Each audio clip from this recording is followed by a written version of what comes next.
لكن أنا عايز أقول حاجة للمصريين يفتكروها كويس. من 100 سنة وأكتر كانت الدولة المصرية ظروفها الاقتصادية أفضل.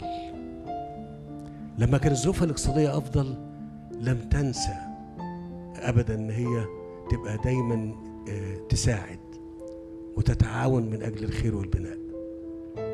اللي بيؤلمني أتصور أن احنا نرى البعض منهم دلوقتي لما الصورة اتغيرت، بدل ما بيمدوا ايد التعاون والبناء لمصر بيدوروا على هدم مصر، بيدوروا على وبيجهزوا قنواتهم وبيدفعوا فلوس لناس عشان يهدوا بلد فيها 100 مليون.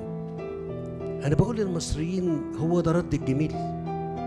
بقول للمصريين مش بقول لحد تاني، هو ده رد الجميل اللي اتعمل خلال 100 سنة اللي فاتوا، واللي مصر كانت دايما أيديها كلها طيبة ونواياها كلها طيبة للآخرين.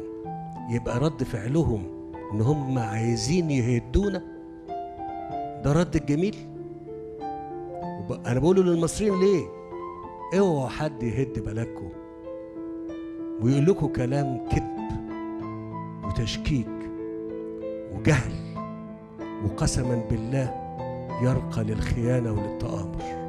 أنا بقسم بالله سبحانه وتعالى، بقسم بالله سبحانه وتعالى قسم أتحاسب عليه قدام ربنا.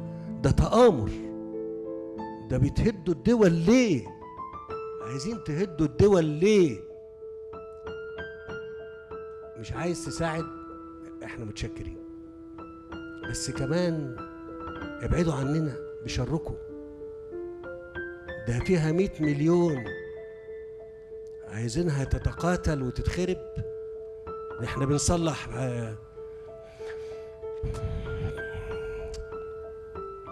اللي بقاله سنين